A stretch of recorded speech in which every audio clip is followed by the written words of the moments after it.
네, 우리는 지난주 10장에서 아론의 두 아들 나답과 아비후가 주님 앞에 금지된 불을 가지고 나왔다가 죽임을 당한 다소 충격적인 말씀을 들었습니다. 이어서 하나님은 제사장의 역할과 또 회막에 들어올 때 지켜야 하는 규례를 알려주시고 제사장이 성소에서 먹을 수 있는 제물에 대해서 소개하고 있지요. 이 이야기는 16장으로 이어지면서 10장에서 소개한 아론의 두 아들 사망 사건을 다시 보도하고 아론의 속죄를 위한 과정에 대해 자세히 설명을 하고 있습니다. 이제 그 10장과 16장 사이에 위치한 오늘부터 배울 11에서 15장은 정결한 것과 부정한 것에 대한 종류를 알려주고 부정하게 되었을 경우 다시 정결하게 되는 방법에 대해서 가르쳐주고 있습니다. 먼저 11장에서는 먹을 수 있는 정결한 짐승과 부정한 짐승을 구별하고 12장에서는 출산한 산모의 정결례에 대해 13장은 피부와 표면의 질병을 부정한 것으로 진단하며 14장 피부와 가옥의 부정을 깨끗하게 하는 과정을 소개합니다.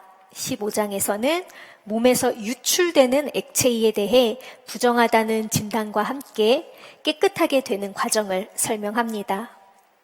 이 큰 흐름을 보면 사람의 몸속으로 들어가는 음식, 또 몸을 통해 나오는 출산, 사람의 피부와 질병, 또 살아가는 터전, 몸의 유출 상태를 하나씩 진단하며 정결한 것과 부정한 것에 대해 알려주고 있습니다.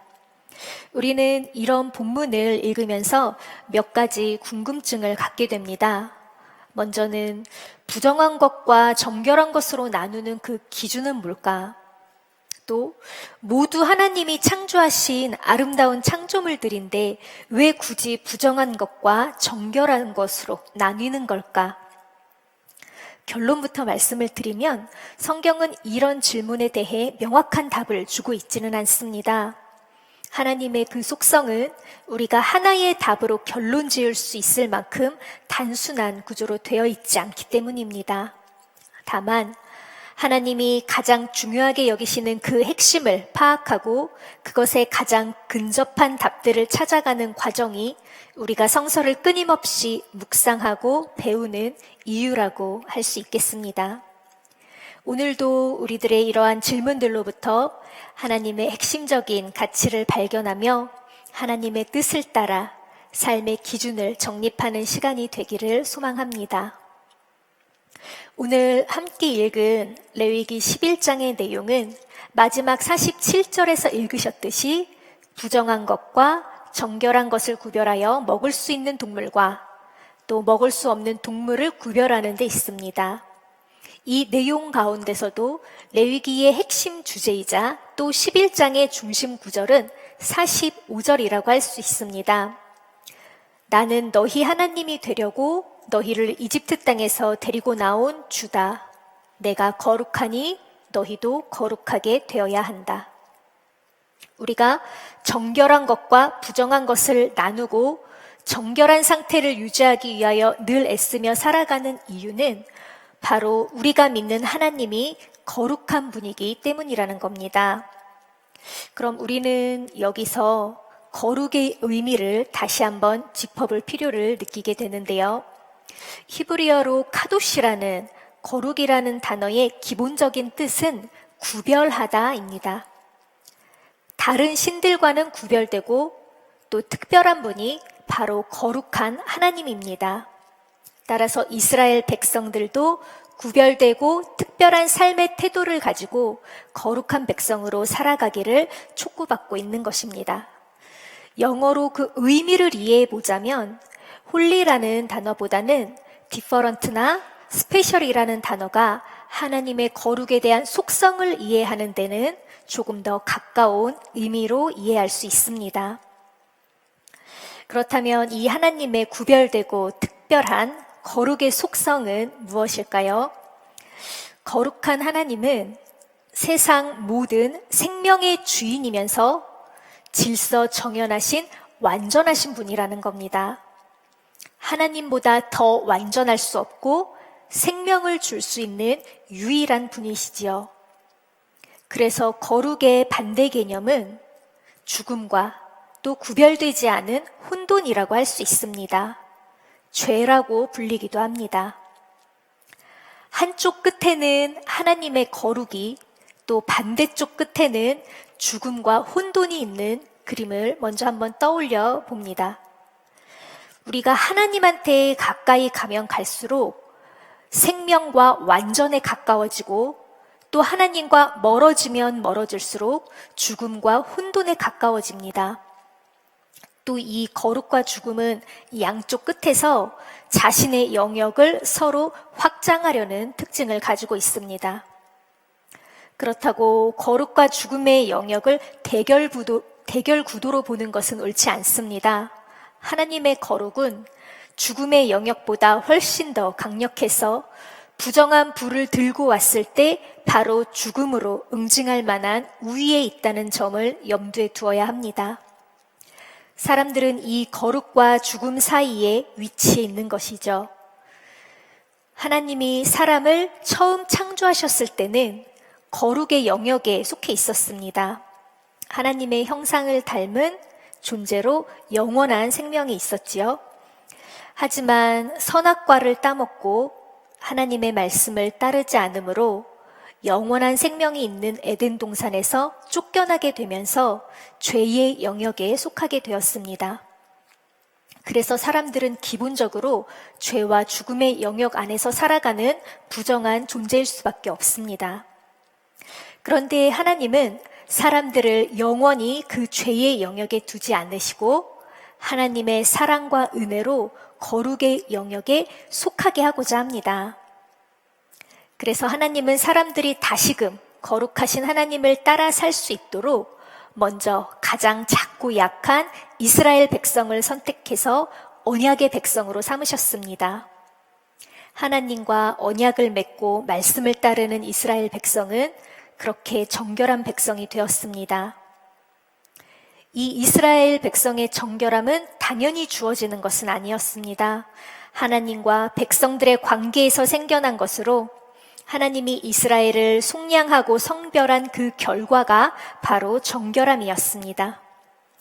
그리고 제사장들은 하나님에게 속한 그 거룩의 영역에서 하나님과 이스라엘을 연결시키는 역할을 담당합니다. 하나님의 백성으로 살아가기 위해서는 어떻게 해야 하는지 알려주고, 또 제2 제사를 통하여 죄를 속하고 하나님의 거룩한 영역에 거할 수 있도록 돕는 역할을 합니다. 또 이 선택된 백성들을 통해 이스라엘뿐만 아니라 모든 열방이 하나님의 거룩한 백성이 되는 길을 열어 놓으신 겁니다.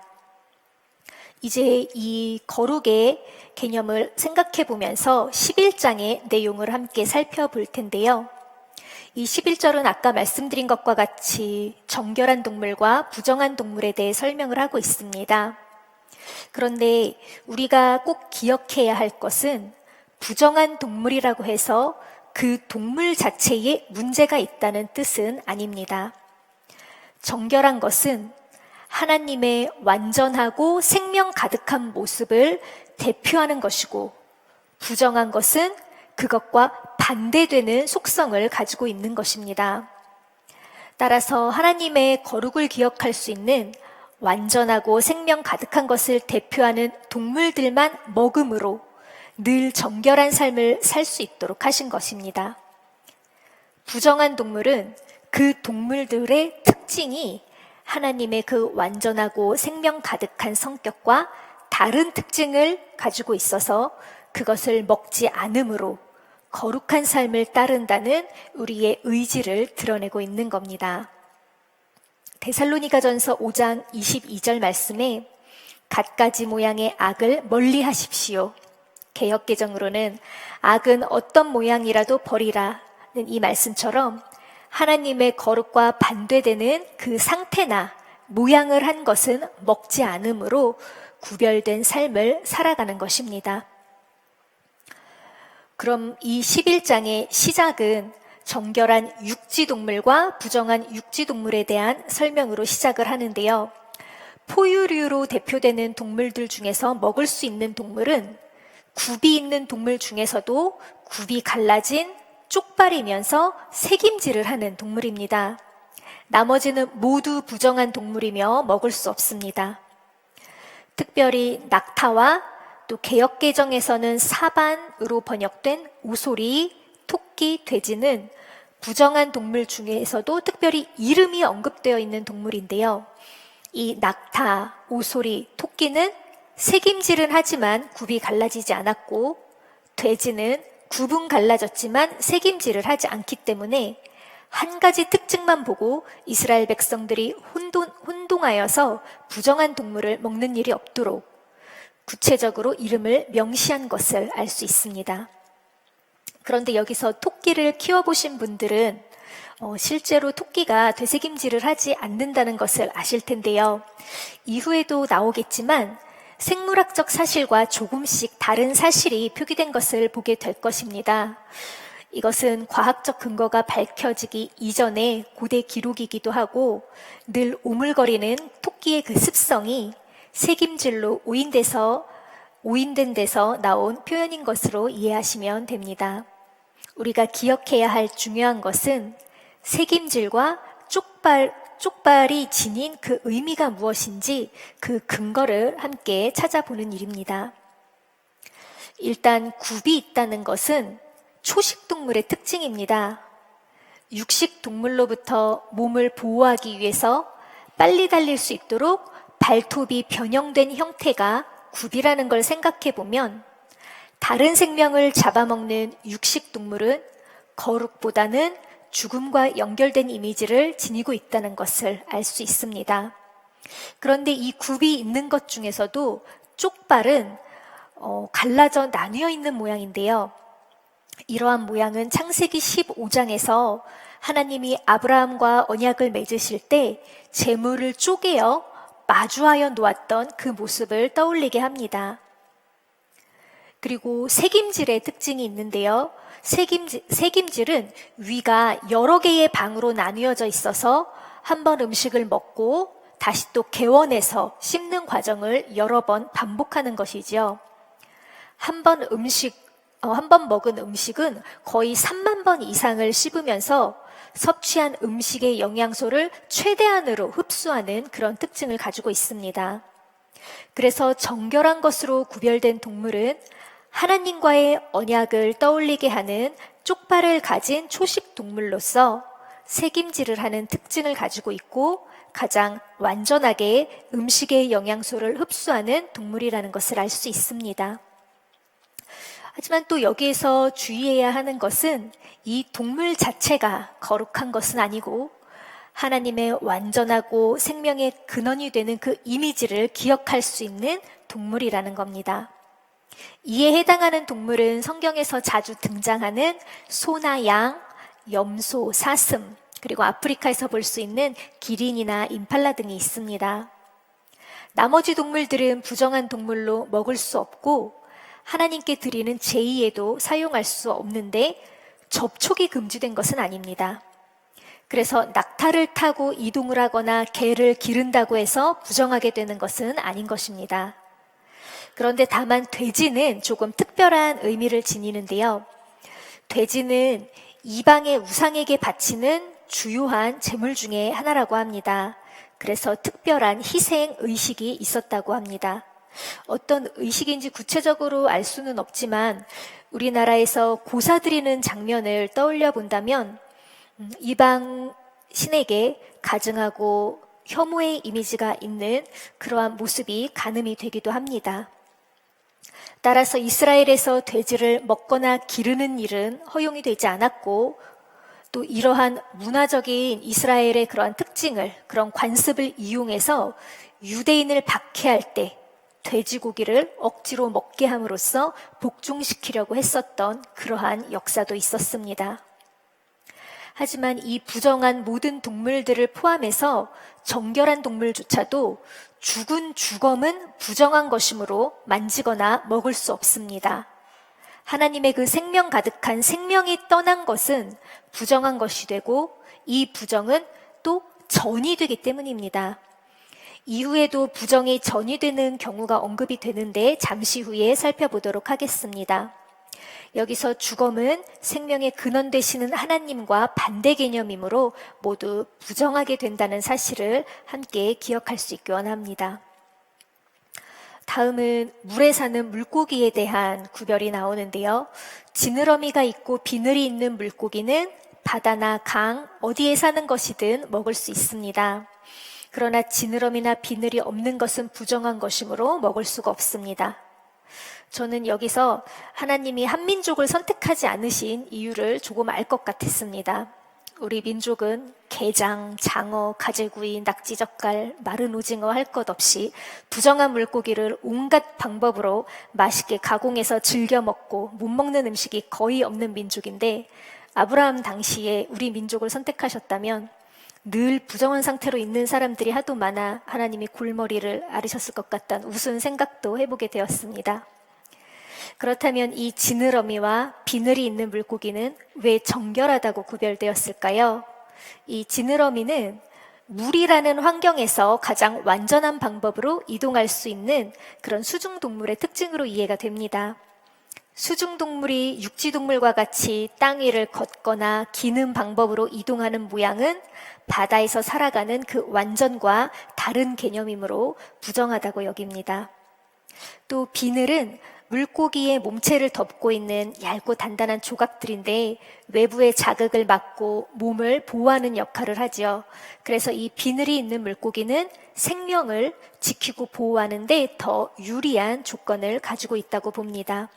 따라서 지느러미와 비늘이 없는 물고기는 먹어서도 안 되고 정결한 물고기조차도 아까와 같이 죽었을 때 그 사체를 만지거나 먹어서도 안 됩니다.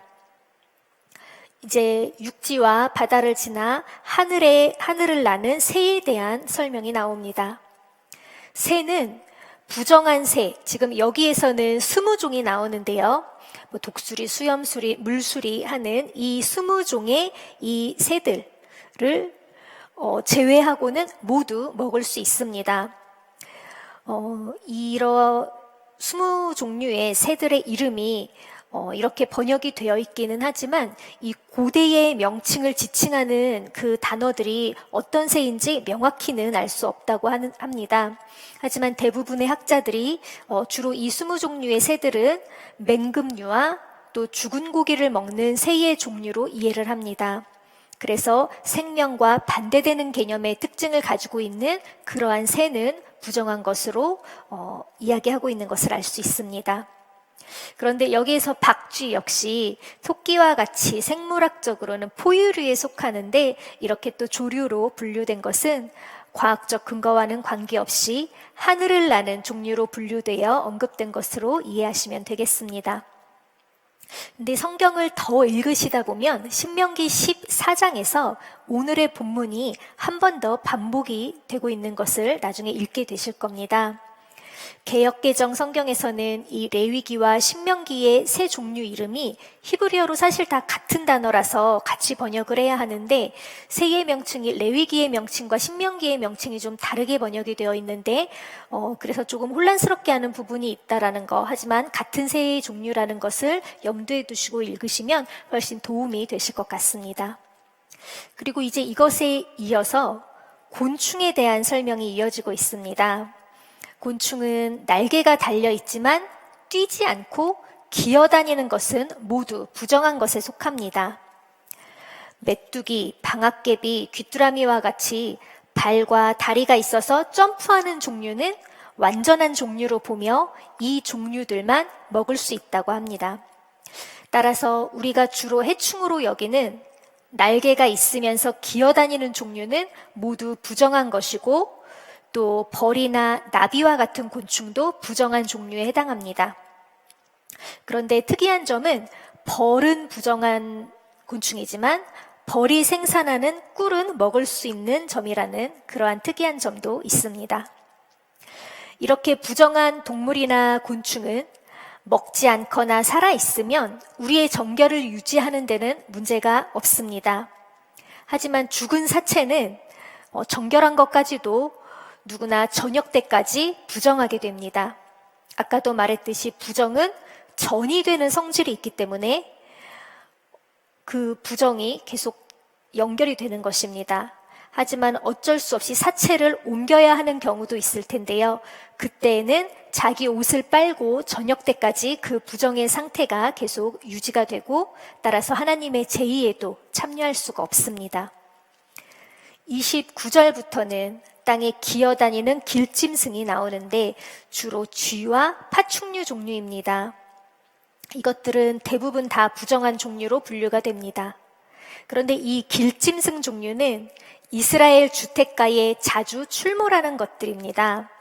그래서 이것들의 사체가 백성들의 살림살이에 떨어져 닿는 경우들이 빈번하게 발생했습니다. 그렇게 그릇이나 옷, 가죽, 자루 등의 사체가 떨어지면 그 가재 도구들까지 부정이 전이가 됩니다. 32절부터는 이 부정이 전이되는 과정을 설명하며 정결하게 하는 과정도 함께 알려주고 있습니다. 우선 사체에 닿은 그 도구들은 물에 담가두어야 하며 저녁 때까지는 부정한 상태를 유지합니다. 물에 담궈서 이 부정함을 씻는 것은 그 죄로 오염된 세상이 홍수로 인해서 물에 잠겼었던 일을 떠오르게 하기도 하고요. 또 세례받을 때 물에 완전히 잠겼다가 나오는 장면을 떠오르기도 합니다. 잠시 후에 또 보겠지만 이 물은 부정을 씻어내기도 하고 또 부정을 전이시키는 역할을 하기도 합니다. 그런데 이러한 도구들 중에서 특별히 언급하고 있는 도구가 있는데 흙으로 만든 그릇입니다. 이것은 깨끗해지지 못하고 부정을 계속 전이시키는 역할을 합니다. 그래서 죽은 사체가 흙으로 만든 토기에 빠지면 그릇을 포함해서 그릇 안에 있는 모든 것도 다 부정하게 되기 때문에 그 그릇을 깨뜨려야 합니다. 또 35절에 보면 가마나 화로와 같이 진흙으로 만든 도구들도 모두 깨뜨려야 합니다. 하나님이 사람을 흙으로 만드셨는데 같은 흙으로 만든 그 토기는 쉽게 부정이 오염되기 때문입니다. 그래서 다른 도구들처럼 물에 담그는 것으로는 부정이 해결되지 않고 깨뜨려 없애서 전이를 막아야 하는 특징이 있습니다. 레위기 6장 28절 그 속죄제 규례에서 속죄제 고기를 토기에 삶는 경우 그릇을 깨뜨리라는 구절이 있습니다. 이거는 이 토기 그릇이 부정한 것만 전이시키는 것이 아니라 하나님의 그 거룩한 제물에 기름이나 향기가 배어있는 그 백성들의 향기가 배어 있어서 백성들이 먹는 음식이 이 토기에 담길 경우에 하나님의 그 거룩이 훼손된다고 생각하여 토기는 모두 깨어버리라고 하고 있습니다. 이렇듯 토기는 다른 도구들과는 다른 재료의 특징을 가지고 있다는 것을 볼 수 있습니다. 또 이 부정하게 된 이 그릇에 수분이 많은 요리가 담겨 있거나 마실 수 있는 국물 요리가 담겨 있다면 이 음식도 모두 부정하게 됩니다. 이것은 수분이 많은 음식일수록 쉽게 오염이 되기 때문에 이로 인한 전염을 막고자 하는 의도로 볼 수 있습니다. 습도가 높은 여름철에 식중독에 노출될 확률이 높은 것과 비슷한 원리라고 생각이 됩니다. 그리고 이어서 36절에는 샘과 물 웅덩이와 물이 고인 곳에 대한 설명이 나옵니다. 이곳들은 사체가 떨어져 있더라도 그 샘은 정결한 상태로 남아 있습니다. 그런데 그 샘에 빠져 있는 그 사체를 만지게 되면 그것은 부정한 상태로 됩니다. 하지만 물은 계속 정결을 유지합니다. 여기서 나오는 샘, 물 웅덩이라는 이 단어는 시편과 예언서에서 하나님의 복이 흘러나오는 근원으로 표현이 됩니다. 그래서 하나님의 복의 근원은 어떠한 부정이라도 오염시킬 수 없는 것으로 늘 정결한 상태를 유지합니다. 이어서 37, 38절은 씨에 대한 설명도 나오는데요. 씨앗에는 사체가 떨어져도 부정이 전혀 전이되지 않습니다. 씨앗은 생명의 근원이 되는 것으로 샘물과 같이 사체가 닿더라도 영향을 미칠 수 없는 것으로 보여집니다. 그런데 재미있는 것은 이 씨가 물에 젖어 있는데 사체가 닿게 되면 그 씨는 부정하게 됩니다. 물에 젖은 씨앗은 아마도 파종을 위해 사람이 인위적으로 물에 담가 놓았을 확률이 많기 때문에 사람의 손길이 닿아서 부정이 전이된다고 보기도 하고, 또 앞서 수분이 있는 음식이 더 쉽게 상하는 것처럼 수분이 있는 상태에서 부정이 잘 전이된다고 보기도 합니다. 또 40절은 정결한 동물이라도 죽은 사체는 부정한 것이므로 먹지 말아야 하고, 다만 예물로 드리기 위해 죽인 제물은 먹을 수 있다고 말씀하고 있습니다. 혹여라도 이 정결한 동물이 죽은 것을 실수로 먹었다면 부정이 전이되었, 그 입고 있던 옷을 깨끗하게 빨고 저녁 때까지는 부정한 상태가 계속 지속이 됩니다. 이 부정한 동물을 먹었을 경우, 그 경우는 아예 규례가 언급이 되어 있지 않습니다. 그래서 영원히 부정한 상태로 있다고 볼 수 있습니다. 마지막으로 42절에는 기어다니는 것은 모두 먹지 못한다고 하였는데, 배로 기어다니는 이 배라는 단어가 창세기 3장 14절에서 하나님이 하와를 유혹한 그 뱀에게 평생토록 배로 기어다니라고 명령하셨을 때 사용한 그 단어와 같은 단어를 사용하고 있습니다. 이 단어는 성경에서 딱 이 두 곳에서만 나오는 단어로 모두 부정한 경우를 의미하고 있습니다. 이와 같이 부정하게 되는 데는 그 요인이 크게 내부적인 것과 외부적인 것이 있는데요. 이 외부적인 요인은 우리가 오늘 배웠었던 것 같이 사체에 닿게 되는 경우이고, 또 내적인 원인은 이후에 배우게 될 몸 안에서 외부로 나타나는 병이나 출산을 예로 들 수 있습니다. 이러한 원인에 따라 어떤 것으로 부정하게 되는지에 따라 정결하게 되는 시간도 차이를 보이는데, 외적인 원인으로 부정하게 될 경우는 저녁이 지나면 다시 정결해지지만, 내적인 원인으로 부정하게 될 때는 몇 주씩 부정한 상태가 지속되기도 하고, 또 제물을 드려야 그것이 정결해지는 경우도 있는 등 차이가 나는 것을 볼 수 있습니다. 하나님은 이런 부정이 전이되지 못하도록 하라고 명령하시면서 나는 주 너희의 하나님이다. 그러므로 너희는 몸을 구별하여 바쳐서 거룩한 사람이 되어야 한다. 내가 거룩하니 너희도 거룩하게 되어야 한다고 말씀하십니다. 또 45절에서는 나는 너희 하나님이 되려고 너희를 이집트 땅에서 데리고 나온 주다. 내가 거룩하니 너희도 거룩하게 되어야 한다고 한 번 더 강조하여 말씀하고 계십니다. 이집트라는 곳과 구별된 거룩한 백성으로 삼으시기 위해 그들을 데리고 나오신 분이라는 것을 선포하시는 겁니다. 특별히 생명을 유지하기 위해 매일 섭취하는 음식으로부터 정결을 유지하는 방법을 맨 먼저 알려주시며 음식으로 거룩을 배우도록 47절에 걸친 세세한 방법을 안내해주고 계신 것입니다. 우리가 방금 배운 것처럼 동물의 생김새나 색다른 특징을 가진 동물 자체가 정결하거나 부정한 것은 아닙니다. 다만 부정한 동물들의 모양과 상태, 그 특징이 이스라엘 백성에게 부정을 가르칠 만한 것이기 때문에 부정한 짐승으로 규정하고 있을 뿐입니다. 또한 하나님은 이 부정한 것을 정결하게 하시는 분이고, 따라서 우리가 섣부른 판단으로 타인의 부정을 규정지어서도 안 됩니다. 사도행전 10장에서 베드로는 속되고 부정한 음식을 한 번도 먹은 적이 없다면서 하나님이 보내신 땅에 기는 것과 하늘을 나는 것을 먹지 않겠다고 거부했지만, 하나님께서 깨끗하게 하신 것을 속되다고 하지 말라는 그 하늘의 음성으로 대답해 주셨습니다. 이러한 원리는 사람에게도 마찬가지로 적용이 됩니다. 그래서 질병이나 장애 혹은 몸에 유출이 있는 그 특별한 상태는 하나님의 그 완전, 그리고 생명 가득한 거룩과는 다른 상태이기 때문에 부정하다고 구별하는 것이지, 이 상태나 모양을 갖게 된 이유가 죄가 있어서라는 것은 아니라는 겁니다.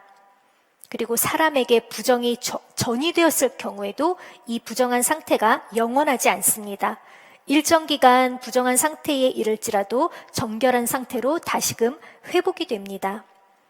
하지만 이스라엘 백성들은 이 부분을 오인하여서 장애나 병을 가진 이들을 모두 죄인이라고 여기고 차별하였고 또 직업에 대해서도 차별을 하였습니다.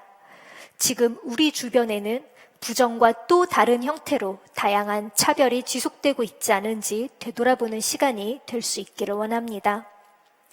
또 우리는 오늘 말씀을 통해서 정결함과 부정함으로 나누는 것이 우리 삶에 어떤 의미를 지니는지도 함께 생각해 보기 원합니다. 정결과 부정, 생명과 죽음, 이스라엘과 열방과 같은 이러한 대결 구도는 어느 한쪽의 우월성을 드러내기 위한 것이 목적이 아닙니다. 오늘 배운 이 11장의 기능은 이스라엘 백성이 열방으로부터 택하여졌다는 것을 늘 기억하고 하나님의 거룩한 백성이 되도록 부름받았다는 것을 상기시키기 위한 그러한 역할을 하기 위한 규례라는 것을 기억해야 합니다. 이러한 정체성과 부르심을 토대로 죽음의 영역 가운데 있는 그 열방을 하나님의 거룩한 영역으로 인도하는 제사장의 책무가 그들에게 있었기 때문입니다. 또 이런 이분법은 거룩의 영역으로 들어가기 위한 일련의 단계로서의 의미도 가지고 있습니다. 그래서 이러한 구별의 단계조차도 하나님과 더 가까워지려는 것이 근본적인 목적이었다는 것입니다. 그리고 또 신약 시대에 들어와서는 예수 그리스도의 대속과 성령 강림으로 인해 유대인이나 이방인이나 차별 없이 믿음으로 말미암아 참된 정결함을 얻게 되었다는 것이 더 중요합니다. 빌립보서 3장 9절에 나는 율법에서 생기는 나 스스로의 의가 아니라 그리스도를 믿는 믿음으로 말미암아 오는 의, 곧 믿음에 근거하며 하나님에게서 오는 의를 얻으려고 합니다. 라는 말씀을 통해 알 수 있듯이 그동안 구별하고 강화시키는 역할이 효력을 잃게 되었습니다. 하나님은 창조하신 모든 세계와 창조물들을 그 어떤 모양과도 상관없이 모두 소중히 여기시며 그 생명을 귀히 여기시는 분입니다. 혹시 우리가 정결하고 부정한 것으로 나누는 것이 옳고 그름에 대한 판단의 잣대로 삼아 분리하려는 것이라는 오해와 편견이 있었다면 거룩한 영역으로 이끄시는 하나님의 마음을 헤아리는 시간이 되었기를 원합니다. 오늘 45절에 내가 거룩하니 너희도 거룩하게 되어야 한다라는 이 말씀을 늘 마음에 새기며 우리의 삶으로 거룩의 영역을 확장시켜 나가는데 함께 할 수 있기를 소망합니다. 함께 묵상하시며 기도하시겠습니다.